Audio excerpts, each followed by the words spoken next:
ونعوذ بالله من شرور أنفسنا ومن سيئات أعمالنا من يهده الله فلا مضل له ومن يضلله فلا هادي له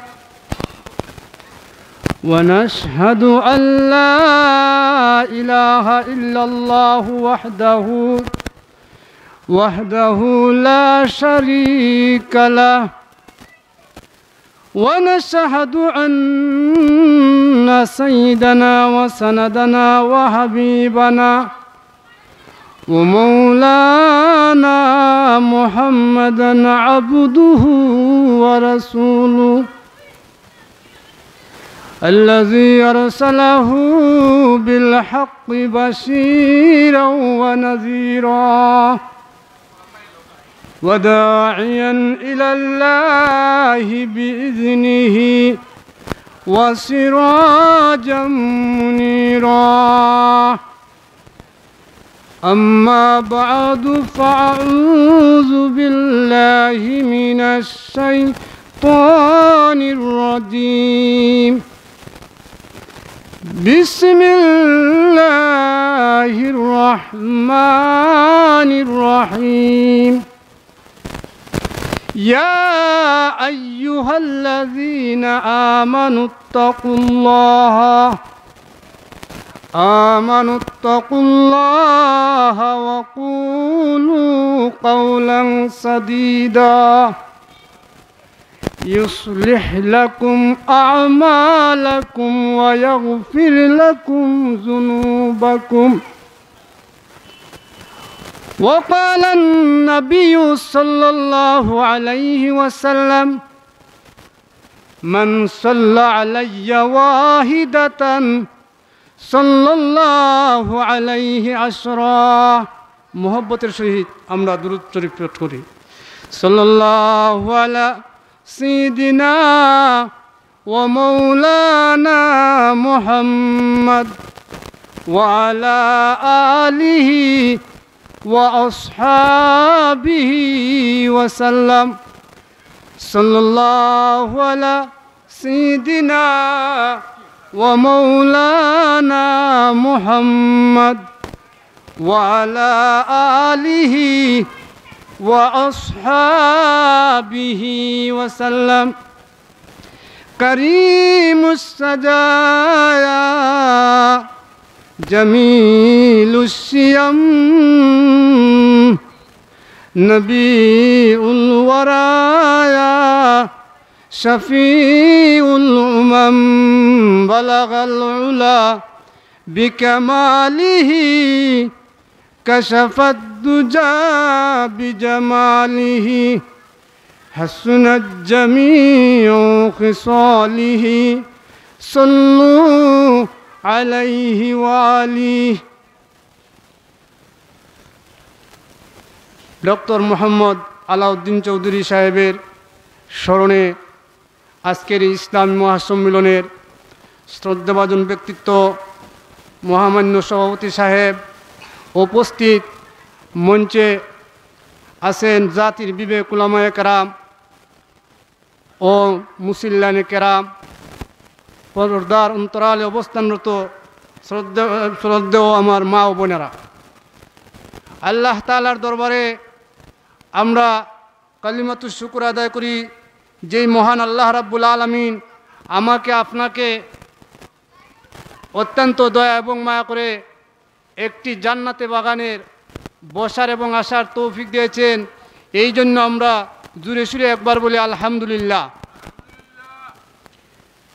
আমি আপনাদের সামনে সূরা আহজাবের 71 এবং 72 নম্বরের আয়াত তেলাওয়াত করছি। মহান আল্লাহ রাব্বুল আলামিন যদি আমাকে তৌফিক দেন তাহলে আয়াতকে সামনে রেখে কয়েকটি কথা বলবো। ওমা তৌফিক ইল্লা বিল্লাহ। এই আয়াতে আল্লাহ রাব্বুল আলামিন বিশ্বের সমস্ত মানব গোষ্ঠীকে মুমিন মুমিনাত সবাইকে দুটি ওয়াজ করছেন। কয়টি ওয়াজ? দুইটি নসিহত করছেন। প্রথম নম্বর যে নসিহতটি হলো, আল্লাহ রাব্বুল আলামিন বলেন, ইয়া আইয়ুহাল্লাযীনা আমানুত্তাকুল্লাহ, হো ঈমানদার নারী, হো ঈমানদার পুরুষ এবং নারী, তোমরা আমি আল্লাহকে ভয় করো। এরপরে যে ওয়াজটি করেছেন, নসিহত করেছেন, সেটা হইল ওয়াকুলু কাউলান সাদীদা, আমাকে ডরানোর পরে তোমরা সদা সর্বদা সব সময় সত্য কথা বলবে। কাউলান সাদীদা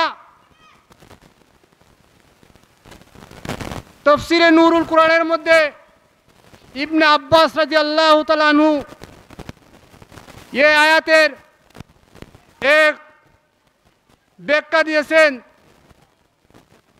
যে কাউলান সাদীদা এই কথাকে বলা হয় যে এই কথার মধ্যে কোনো দুই নম্বরের কোনো সন্দেহ নাই, নির্ভেজাল, এটাকে বলা কাউলান সাদীদা। আল্লাহর ডর এবং ভয় যেই নারী এবং পুরুষের বৃত্তে ঢুকে যাবে, ওই নারী এবং পুরুষ জীবনে কোনোদিন আল্লাহর নাফরমানি করতে পারে না। কিন্তু এখন দেখা যায় আল্লাহর ডর এবং ভয় আশরাফুল মাখলুকাত তের অন্তর যে গুড়া কয়েকজনের আছে, কিন্তু আমরা অনেক তো বোঝা যায় আমরা মরণও নাই, আমরা বুঝই যে এই পৃথিবীর মধ্যে সব সময় এসেছি। পাহাড় পর্যন্ত আল্লাহর ডরে এবং ভয়ে কাঁদে, পাথর পর্যন্ত আল্লাহর ডরে এবং ভয়ে কাঁদে। বিশ্বনবী মুহাম্মদুর রাসূলুল্লাহ সাল্লাল্লাহু আলাইহি সাল্লাম উনি একদিন মরুভূমি এলাকার মধ্যে সফর করতেছেন, সাথে ছিলেন নবীজির একজন সাহাবী মাকাল ইবনে ইয়াসির রাদিয়াল্লাহু তাআলা আনহু। ওই সাহাবীও বিশ্বনবীর সাথে ছিলেন, আল্লাহর নবী বিশ্বনবী রহমতুল্লিল আলমিনের সাথে এই সাহাবী হাঁটতেছেন। হাঁটতে হাঁটতে হঠাৎ করে বিশ্বনবীকে নবীজির সাহাবী বলেন, ইয়া রাসূলুল্লাহ, ইয়া হাবিবাল্লাহ, ওগো নবীজি, আমি আর সামনে অগ্রসর হতে পারবো না, একটি কদমও সামনে আগাইতে পারবো না। ওগো নবীজি, আমি পিপাসিত হয়ে গেছি। ইয়া রাসূলুল্লাহ, ইয়া হাবিবাল্লাহ, আমাকে পানির ব্যবস্থা করেন, আমি পানি পান করব। ওগো নবীজি, নইলে আমি একটি কদমও সামনে অগ্রসর হইতে পারবো না। আল্লাহর নবী বিশ্বনবী রহমতুল্লিল আলামিন বলেন, ও আমার আদরের সাহাবী, এই মরুভূমি এলাকার মধ্যে আমি তোমাকে কিভাবে পানি দেই, কিভাবে পানি দেই, এখানে তো একটি কূপও নাই। ও আমার সাহাবী, যদি কুয়া থাকতো তাহলে এই কুয়ার থেকে তোমাকে পানি পান করাইতাম। নবীজির সাহাবী একবারে অত্যন্ত জর্জরিত কণ্ঠে বললেন, ইয়া রাসূলুল্লাহ, আমার ভিতরে কলিজা ফেটে যাইতেছে, ওগো নবীজি, পানির ব্যবস্থা করেন। আল্লাহর নবী বিশ্বনবী রহমতুল্লিল আলামিন বলেন, ওরে সাহাবী, আমি নবীজি তোমাকে পানি দিতে পারবো না, তবে আমি তোমাকে একটা দিক নির্দেশনা দেখায় দেই। ও আমার সাহাবী, ওই যে সামনে দেখা যায় একটি পাথরের পাহাড়, ওরে আমার সাহাবী, ওই পাথরের পাহাড়ের কাছে গিয়ে আমি বিশ্ব নবীর সালামটা পৌঁছায় দিবে। মাকাল ইবনে ইয়াসির রাদিয়াল্লাহু তাআলা আনহু বলেন যে এই পাহাড় আমাকে কই থেকে পানি দিবে? তারপরেও সাহাবী বলেন, আমার নবী আমাকে হুকুম করেছেন, যাওয়াটা হলো আমার কাজ, পানি দিবে পাহাড়ে। এই অবস্থায় সাহাবী সামনে অগ্রসর হইলেন। সামনে অগ্রসর হয়ে গিয়ে ওই পাহাড়ের পাথরকে গিয়ে বলেন, ওরে পাহাড়ের পাথর, বিশ্ব নবী মুহাম্মদুর রাসূলুল্লাহ সাল্লাল্লাহু আলাইহি ওয়াসাল্লাম তোমাকে সালাম দিয়েছেন, আর আরেকটা কথা বলেছেন যে আমি নবীর সাহাবী, আমাকে পানি পান করানোর জন্য। তো ওই পাথরের পাহাড় নবীজির সালামের জবাব দিয়ে বলে, ওগো নবীজির সাহাবী, আমি তোমাকে কই থেকে পানি দিব? আমার ভিতরে যে এক ফুটা পানিও নাই। নবীজির সাহাবী বলেন, ও পাথরের পাহাড়, তোমার ভিতরের পানিগুলা কই গেল? তখন ওই পাহাড় কান্দা বলে আর বলে, ওগো সাহাবী, আমার ভিতরের মধ্যে যা পানি আছে সব বাইর হয়ে গেছে। সাহাবী বলেন কোন কারণে বাইর হয়ে গেছে? তখন নবীজির সাহাবীকে বলেন ওই পাথরের পাহাড় বলল, ওগো আল্লাহর নবীর সাহাবী, যখন কোরআনের মধ্যে নাকি আয়াতটি নাযিল হলো সূরা আত-তাহরিমের, ইয়া আইয়ুহাল্লাযীনা আমানু উ আনফুসাকুম ওয়া আহলিকুম নারা ওয়াকুদুহান নাস ওয়াল হিজার। ওগো নবীর সাহাবী, যখন ওই আয়াতটা নাযিল হলো যে জাহান্নামের মধ্যে মহান আল্লাহ রাব্বুল আলামিন মানুষ এবং পাথরকে জাহান্নামের ইন্ধন দেওয়া হবে, ওগো নবীর সাহাবী, সেই দিন থেকে আমি জাহান্নামের ডরে এবং ভয়ে কাঁদতে কাঁদতে আমার ভিতর থেকে সবগুলো পানি বাইর হয়ে গেছে। সামান্য পাথরের পাহাড় আল্লাহর ডরে এবং আল্লাহর ভয়ে কাঁদতেছে, আর আমরার তো খবর নাই। এই জন্য আল্লাহ রাব্বুল আলামিন বলেন, ও ঈমানদারগণ, তোমরা নিজে এবং নিজের আহাল ও পরিবারকে জাহান্নামের আগুন থেকে রক্ষা করো। আল্লাহর আরেকজন জলিলুল কদর নবী মুসা আলাইহিস সালাতু ওয়াস সালাম তুর পাহাড়ে যাইতেছিলেন। এই অবস্থায় দেখা যায় একজন মানুষের কান্নার আওয়াজ শোনা যায়। আল্লাহর নবী এমনি চিন্তিত হয়ে গেলেন যে কান্নার আওয়াজটা কই থেকে আসলো। নবী মুসা আলাইহিস সালাতু ওয়াস সালাম সামনে যখন অগ্রসর হইলেন, গিয়ে দেখলেন একটি পাথর থেকে কান্নার আওয়াজ শোনা যায়। আল্লাহর নবী বিশ্বনবী আল্লাহর নবী মুসা আলাইহিস সালাতু ওয়াস সালাম বলেন, ওরে পাথর, তুমি এভাবে কেন কাঁদতেছো?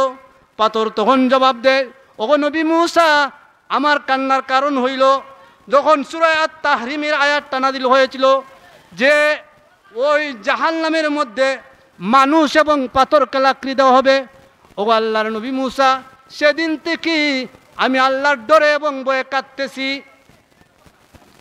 মুসা আলাইহিস সালাতু ওয়াস সালাম বললেন, ও পাথর, এখন বলে তো দেখি আমি তোমার জন্য কি করতে পারি? তখন পাথর জবাব দেয়, ওগো আল্লাহর নবী মুসা, আপনি আমার জন্য দোয়া করেন আল্লাহ রাব্বুল আলামিন যেন জাহান্নামের এই দাগ দেখা আগুন থেকে আমি পাথরকে বাঁচায় রাখেন। আল্লাহর নবী মুসা আলাইহিস সালাতু ওয়াস সালাম সঙ্গে সঙ্গে দুইটি হাত তুলে আল্লাহর কাছে দোয়া করলেন আর বললেন, ও আল্লাহ, সামান্য পাথর হয়ে আপনার জাহান্নাম এবং আপনার ডরে কিয়ামতের ভয়ে কাঁদতেছে। আল্লাহ, এই পাথরকে তুমি কিয়ামতের কঠিন মুসিবতে জাহান্নামের আগুনে লাকড়ি হইল না। আল্লাহ রাব্বুল আলামিন মুসা নবীর দোয়াকে মঞ্জুর করলেন। আবারও যখন কিছুদিন পরে মুসা আলাইহিস সালাতু ওয়াস সালাম এই রাস্তা দিয়ে হাঁটতেছিলেন, হঠাৎ করে আবারও দেখা যায় পাথরের কান্না। আল্লাহর নবী মুসা আলাইহিস সালাতু ওয়াস সালাম বলেন, ও পাথর, এভাবে তুমি কাঁদতেছো কেন? কি হয়েছে? পাথর তখন বলে, ও মুসা, আজকে যে কান্নাটা আমি কাঁদতেছি, এই কান্না দুঃখের কান্দা না, এটাকে হইল সুখের কান্দা। ও মুসা আলাইহিস সালাতু ওয়াস সালাম, আমার বিশ্বাস মহান আল্লাহ রাব্বুল আলামিন তোমার দোয়া কবুল করেছেন। এখন যে আমি কান্দি, আল্লাহ রাব্বুল আলামিন যেন আপনার দোয়ার বদৌলতে আমাকে জাহান্নামের ইন্ধন থেকে আমাকে বাঁচায় রাখবেন, এই শুকরিয়া তান আমি কাঁদতেছি। এই জন্য আল্লাহ রাব্বুল আলামিন এই আয়াতের মধ্যে বলেন, ইয়া আইয়ুহাল্লাযীনা আমানুত্তাকুল্লাহা ওয়া কুলু কাওলান সাদীদা। ও ঈমানদারগণ, তোমরা আল্লাহকে ডরাও, আর এরপরে আমাকে ভয় এবং ডরের পরে তোমাদের যে একটি জবান মুখ, অর্থাৎ এই মুখটারে সাবধান করিলাও। কাওলান সাদীদা, সঠিক কথা বলবে। এই জন্য হাদিস শরীফে আছে যে প্রতিদিন যখন ঘুম থেকে মানুষ উঠে, ওঠার পরে মুখ তার প্রত্যেকটি অঙ্গকে বলে, মুখকে তার শরীরের প্রত্যেকটি অঙ্গকে বলে যে হে মুখ, তুমি সাবধান হয়ে যাও, সকাল হয়েছে, সারাদিন তুমি ভালো হয়ে চলবে। তুমি যদি এদিক সেদিক চলাফেরা করো, অর্থাৎ তুমি যদি আবুল তাবুল কথা হও, তাহলে তোমার কারণে এই জাহান্নামের মধ্যে আমাদেরকে নিক্ষেপ করা হবে। তুমি যদি ঠিক থাকো, তাহলে আমার এই সারা বডি ঠিক থাকবে। আল্লাহ রাব্বুল আলামিন বলেন, এ আমাকে ডরাইলে এবং আমাকে ভয় করলে আর তোমাদের জবানটাকে যদি কন্ট্রোল করো, কি লাভ হবে? এই আয়াতের পরবর্তী আয়াতে আল্লাহ রাব্বুল আলামিন বলেন ইউসলিহ লাকুম আমালাকুম, তোমাদের আমলকে কবুল করা হবে, ওয়ায়াগফির লাকুম যুনুবাকুম, আল্লাহ তোমাদেরকে ক্ষমা করে দিবেন, তোমাদের জীবনের সমস্ত গুনাহ ক্ষমা করে দিবেন। আল্লাহর নবীজির বিশেষ একজন সাহাবী আমর ইবনে আউস রাদিয়াল্লাহু তাআলা আনহু, উনি মরণপন্ন অবস্থায়, স্বর্গাৎপন্ন অবস্থায় আমর ইবনে আউস রাদিয়াল্লাহু তাআলা আনহুর চোখ থেকে শুধু পানি জোর করে পড়তেছে। উনার ছেলে আব্দুল্লাহ ইবনে আমর রাদিয়াল্লাহু তাআলা আনহু গিয়ে বলেন, ও আব্বাজান, আপনি কি দুনিয়ার মহব্বতে এবং কি আমাদের মহব্বতে, তোমার ছেলে সন্তানের মহব্বতে কাঁদতেছো? আমর ইবনে আস সরকাতপূর্ণ অবস্থায় কিন্তু অতি কষ্ট করে ছেলের দিকে তাকায় বললেন, আমার ছেলে শুন, আমি আমর দুনিয়ার লোভে কাঁদতেছি না, তোদের মায়া মহব্বতে কাঁদতেছি না। আমার কান্নার কারণ হইল, ওরে আমার ছেলে, আমিও একদিন ইসলামের পূর্বে ওমরের মতো মক্কার অলিতে গলিতে তরবারি হাতে নিয়ে ঘুরাইতাম বিশ্ব নবীকে মারার জন্য। ওরে আমার ছেলে, একদিন যখন নবীজিকে মারার জন্য আমি গেলাম, বিশ্ব নবীর মায়ার চেহারা দেখে আমি তরবারিটা ফালাই দিলাম জমিনে, আর সাথে সাথে বললাম, ওগো নবীজি, আমাকে এই মুহূর্তে মুসলমান বানায় দেন। হে আমার ছেলে, আমি যখন মুসলমান হওয়ার ইচ্ছা করলাম, এমনিতেই নবীজির হাতের সাথে সাথে আমার হাতটা বাড়াই দিলাম, নবীজিও আমার হাতের সাথে হাত বাড়াই দিলেন। হঠাৎ করে আমি হাতটা উঠাই নিলাম, আমি হাতটা আমার দিকে সরাই নিলাম। আল্লাহর নবী বিশ্ব নবী বলেন, ওরে আমর, তুমি না ইসলাম ধর্ম গ্রহণ করবে, এখন তুমি কেন হাত সরাই দিলে? তখন আমর ইবনে আউস রাদিয়াল্লাহু তাআলা আনহু বলেন, ওগো নবীজি, আমি যদি ইসলাম ধর্ম গ্রহণ করি, ওগো নবীজি, তাহলে মহান আল্লাহ কে আমার জীবনের আগের সমস্ত গুনাহগুলো মাফ করে দিবেন। আল্লাহর নবী বিশ্ব নবী বলেন, ওরে আমর, আমি ঘোষণা দিলাম, মহান আল্লাহ তোমার জীবনের সমস্ত গুনাহগুলো মাফ করে দিবেন। হে আমার ছেলে আব্দুল্লাহ, সেই দিন আমি তওবা করার পরে নিষ্পাপ ছিলাম। এরা আমার ছেলে আব্দুল্লাহ, সেই দিন যদি আমি আমর ইবনে আউসের মরণ হয়ে যেত, তাহলে আমি মরতে দেরি হইতো, আল্লাহর তৈরি জান্নাতে যাইতে দেরি হইতো না, কারণ আমি ছিলাম নিষ্পাপ। ওরে আমার ছেলে, কিন্তু আমার জন্য, অর্থাৎ আমি আমর ইবনে আউস এই পৃথিবীতে থাকা অবস্থায় কিছুদিন গভর্নর ছিলাম, কোন জায়গায় কোন অবস্থায় আমার ভুল ত্রুটি হয়েছে, আর জীবন চলাকালীন অবস্থায় কোনো ভুল ত্রুটি হয়েছে, এই বয়ে এই ডরে আমি কাঁদতেছি যে আমি যখন পৃথিবীর থেকে চলে যাব, আমার কবরের অবস্থা কি হইবে আমি তো জানি না, এই ডরে এবং এই বয়ে আমি কাঁদতেছি। এই জন্য আল্লাহ রাব্বুল আলামিন বলেন, ইউসলিহ লাকুম আমালাকুম, ও আমার বান্দাবান্দি, তোমরা যদি আমি আল্লাহকে ডরাও, আমি আল্লাহকে ভয় করো, আর তোমাদের জবানটাকে যদি কন্ট্রোল রাখো, মুখ, তাহলে আল্লাহ রাব্বুল আলামিন আয়াতের পরবর্তী অংশ বলেন, তোমাদের আমলগুলোকে আল্লাহ কবুল করবেন আর গুনাহগুলো মাফ করে দিবেন। এই জন্য বনি ইসরাইলের একটি ঘটনা বুখারী শরীফের মধ্যে আনা হয়েছে। আল্লাহর এক বান্দা, বনি ইসরাইলের ওই বান্দাটা যখন মুমূর্ষু অবস্থায় ছিল, ওই বান্দা তার সন্তানগুলাকে একত্রিত করে বলল, ও আমার সন্তানেরা, এই কিছুক্ষণের মধ্যেই যদি আমি পৃথিবীর থেকে চলে যাই, তাহলে তোমরা আমার দুইটি নসিহত পালন করবে। দুইটি নসিহতের মধ্যে হইল, আমার রূহটা যখন দেহ থেকে বাহির হয়ে যাবে, ওরে আমার সন্তানেরা আমাকে জ্বালাইয়া ফুরাইয়া সালি করিয়া কিছু সালি বাতাসের মধ্যে উড়াই দিবে, আর কিছু সাগরের মধ্যে দিয়ে দিবে। ওই ব্যক্তির সন্তানারা তার কথা মতো কাম করলো। তার রুহটা যখন বাহির হয়ে গেল, ওই ব্যক্তিরা জ্বালাইয়া পুরাইয়া কিছু অংশ বাতাসে, কিছু অংশ পানিতে ছিটাইয়া দিয়া দিল। আল্লাহ রাব্বুল আলামিন বাতাসকে হুকুম করলেন, ও বাতাস, তোমার অঙ্গর মধ্যে, তোমার মধ্যে আমার এই বান্দার যেগুলা অঙ্গ গেছে একত্রিত করো। বাতাস একত্রিত করলো। পানিকে বললেন, ও পানি, তোমার মধ্যে আমার এই বান্দার যেগুলো অঙ্গটা গেছে এই অঙ্গগুলো একত্রিত করো। বাতাস এবং পানি তারে একবারে একত্রিত কইরা একটা মানুষে রূপান্তরিত করলো। আল্লাহ রাব্বুল আলামিন বলেন, ও আমার বান্দা, এই কাজটা করার রহস্য কি, এটার কারণ কি? তখন ওই বান্দা বলে, আল্লাহ, একমাত্র আপনার ডর এবং ভয়ে। আল্লাহ রাব্বুল আলামিন বলেন, সত্যি যদি তোমার কথা ঠিক হয়ে থাকে তাহলে যা, আমি আল্লাহ রাব্বুল আলামিন তোর জীবনের সমস্ত গুনাহটা মাফ কইরা দিয়ে দিলাম। এই জন্য আল্লাহর ডর এবং ভয় থাকতে হবে। আল্লামা আশরাফ আলী তানভীর রহমতুল্লাহ আলাইহি ওনার এক কিতাবের মধ্যে এক ঘটনা আনছেন। একজন যুবক, সে এক হাদিস শুনছিল যে সাদা দাড়িওয়ালাদের ব্যাপারে নাকি আল্লাহ অত্যন্ত দয়া মায়া করেন। ওই যুবক যখন মুমূর্ষ অবস্থায় ছিল, মরণপূর্ণ অবস্থায়, ওই যুবক তার আত্মীয় স্বজনকে নসিহত করলো, ও আমার আত্মীয় স্বজন, আমি যখন পৃথিবীর থেকে চলে যাব, এক কাজ করবায়, তোমরা আমার দাড়ির মধ্যে ময়দা ছিটাই দিয়ে দিবে। তার কথা মতো কাজ করা হইল। এই অবস্থা তাকে যখন কবরের মধ্যে দাফন করা হইল, ফিরিস্তা এসে তাকে সোয়াল জব করলায়। এর বাদে তার জিজ্ঞাসা হইল যে এইটার রহস্য কি, তোমার খালা দাড়ির মধ্যে ময়দা মাখানোর রহস্যটা কি?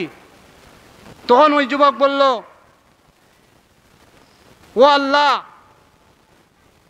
হাদিস শরীফের মধ্যে আছে যে আপনি নাকি সাদা দাড়িওয়ালাদের ব্যাপারে অত্যন্ত মায়া করেন, এই জন্য আমি এই কাজটা করার জন্য আমার আত্মীয় স্বজনরে ওসিয়ত করেছিলাম। আল্লাহ রাব্বুল আলামিন বলেন, ও ফেরেশতারা, আমি আল্লাহ রহমানুর রহিম, তার জীবনের সমস্ত গুনাহ আমি মাফ করে দিলাম। কেন জানুনি?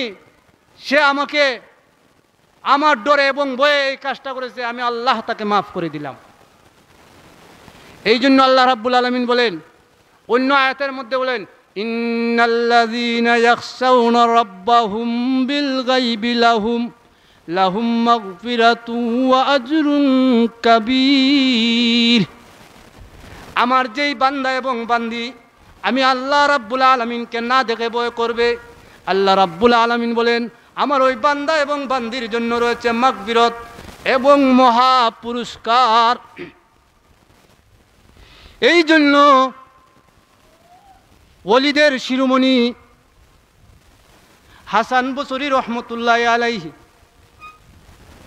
উনি রাবেয়া বসরির এই আমলিতের কথা শুনে হাসান বসরি রহমতুল্লাহ আলাইহি রাবেয়া বসরির কাছে গেলেন, গিয়ে বলেন, ও রাবেয়া বসরি, আপনি আমার একটি প্রস্তাবে কি রাজি হবে? রাবেয়া বসরি রহমতুল্লাহ আলাইহি বলেন, ও হাসান বসরি, তোমার প্রস্তাবটা কি? হাসান বসরি রহমতুল্লাহ আলাইহি বলেন যে আমি আপনাকে বিয়ে করতে চাই। রাবেয়া বসরি বলেন, ওরে হাসান বসরি, আমি আপনাকে 4টি প্রশ্ন করব, এই 4টি প্রশ্নের উত্তর যদি তুমি দিয়ে দাও তাহলে আমি তোমার বিয়ের প্রস্তাব গ্রহণ করিব। হাসান বসরি রহমতুল্লাহ আলাইহিকে রাবেয়া প্রথমেই প্রশ্ন করলেন, ও হাসান বসরি, আগে তুমি বলো, আমি রাবেয়া জান্নাতি না জাহান্নামী? হাসান বসরি এমনি চুপ করে বসে রইলেন। রাবেয়া বসরি বলেন, ওরে হাসান বসরি, 2 নম্বর প্রশ্নটা হইল, কিয়ামতের কঠিন মুসিবতে নারী পুরুষ প্রত্যেককে তার আমলনামা ডান হাতে দেওয়া হবে, তারও আমলনামা বাম হাতে। ওরে হাসান বসরি, তুমি বলো দেখি আমি রাবেয়ার আমলনামা ডান হাতে আসবে না বাম হাতে আসবে? রাবেয়া বসরি বলেন, ও হাসান বসরি, আমার 3 নম্বর প্রশ্নটা হইল, ওরে হাসান বসরি, প্রত্যেকটা মানুষের আমল এবং বদি মিজানের পাল্লার মধ্যে তুলা ওজন দেওয়া হবে। ওরে হাসান বসরি, বলো তো দেখি আমি রাবেয়া বসরির নেকির পাল্লা বাড়ি হবে না হালকা হবে, না গুনার পাল্লাটা বাড়ি হবে না হালকা হবে? হাসান বসরি এমনি চুপ করে বসলেন। উনি বললেন, আমার 4 নম্বর প্রশ্নটা হইল, ওরে হাসান বসরি, তুমি বলো তো দেখি যে কিয়ামতের কঠিন মুসিবতে একটি ব্রিজ আছে ফুলসিরাত, এই ফুলসিরাতের ব্রিজটা আমি রাবেয়া বসরি পার হইতে পারবো না, এটার মধ্যে পড়ে যাব। রাবেয়া বসরির এই 4 জবাবে হাসান বসরি বলেন, বোন, আমি এই 4টি জবাবের একটি জবাবও তোমাকে দিতে পারবো না। কইতে পারবো নি? হাসান বসরি রহমতুল্লাহ আলাইহি কইতে পারবা যে তুমি জান্নাতি? তখন রাবেয়া বসরি বলেন, ও হাসান বসরি, আমি রাবেয়া বসরিও তোমার প্রস্তাবের মধ্যে তোমার প্রস্তাবটা গ্রহণ করলাম না। অর্থাৎ এই 4টি প্রশ্নর পেরেশানিতে আমি এমনই রাত দিন 24 ঘন্টা আল্লাহর ডরে এবং বয়ে আছি যে আমার প্রতি কি ব্যবহার করা হইবে। কিতাবের মধ্যে আছে, রাবেয়া বসরি রহমতুল্লাহ আলাইহির সামনে যখন মাছ বাজি করে আনা হইতো, রাবেয়া বসরির শরীর এমনি তর করে কাঁপ শুরু করা হইতো। ওনার বান্ধবীরা ডাক দিয়ে বলেন, ও রাবেয়া বসরি, এই মাছ বাজি তোমার সামনে দিলাম, তুমি এভাবে কাঁপতেছো কেন? তখন রাবেয়া বসরি বলেন, ও আমার বান্ধবীরা, আমার কাঁপার একমাত্র কারণই হইল আল্লাহর ডরে এবং বয়ে। আমি এই জন্য কাঁদতেছি, সামান্য দুনিয়ার আগুনের মধ্যে এই মাছটারে যেইভাবে বাজি করা হয়েছে, যদি আল্লাহ না করুক আমি রাবেয়া বসরিকেও যদি জাহান্নামের আগুনের মধ্যে এইভাবে বাধা করা হয় তাহলে কি অবস্থা হইবে? এই ডরে এবং বয়ে আমি কাঁদতেছি। এই জন্য আল্লাহ রাব্বুল আলামিন বলেন, ও ইমানদারগণ, তোমরা আল্লাহকে ডরাও এবং ভয় করো। অন্য আয়াতে আল্লাহ রাব্বুল আলামিন বলেন, ইয়া আইয়ুহাল্লাযীনা আমানুত্তাকুল্লাহা ওয়া কুনু মাস-সাদিকিন। ও ইমানদারগণ, তোমরা আল্লাহরে ডরাও এবং ভয় করো আর সত্যবাদীদের সাথে থাকো। আল্লাহর ডর আর আল্লাহর ভয় একমাত্র সাহাবায়ে কেরামের অন্তরের মধ্যে ছিল। আল্লাহর একজন ওলি, মহিলা ওলি, মুআযা আদাবিয়া রহমতুল্লাহ আলাইহা, ওই মহিলা সারা রাত আল্লাহ তাআলার ইবাদতের মধ্যে মশগুল থাকতেন। তার চৌকে যখন ঘুম আসতো, মনে মনে নিজেকে বলতেন, তুমি কি জাহান্নামের আযাব সহ্য করতে পারবে? ও মুআযা আদাবিয়া, তুমি মনে করো আজকের যে রাত, এই রাতটাই তোমার জীবনের শেষ রাত।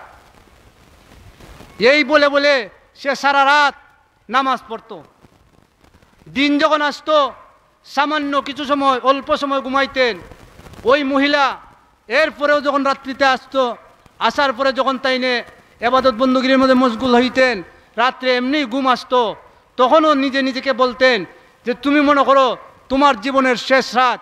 ওই আল্লাহর ওলি মহিলা যখন দুনিয়ার থেকে ইন্তেকাল হওয়ার সময় হঠাৎ করে দেখা যায় ওনার চতুর্দিকে দি মানুষ, ওনার বান্ধবীরা বসা, এই অবস্থায় ওই মহিলা ডুগরায় কান্দা শুরু করে দিয়েছে। তখন কান্দার পরে কিছুক্ষণ পরে আবার হাসে। ওনার একজন বান্ধবী বলেন, ও মহিলা, ও মুআযা আদাবিয়া, তুমি এভাবে কাঁদতেছো কেন? আবার কিছুক্ষণ পরে হাসো, এর কারণটা কি? তখন ওই মহিলা ডাক দিয়ে বলেন, ও আমার বান্ধবীরা, আমার কান্নার কারণ হইল যে আমি তো জীবনে, এই যে আমার রূহটা বাইর হয়ে যাবে, আর তো জীবনে কোনো দিন আমি আমার আল্লাহরে সেজদা দিতে পারবো না, এই ডরে এবং এই বয়ে কান্দি। আর হাসার কারণ হইল যে আমি দেখতেছি আমার স্বামী আমাকে নেওয়ার জন্য অগ্রসর হয়ে গেছে।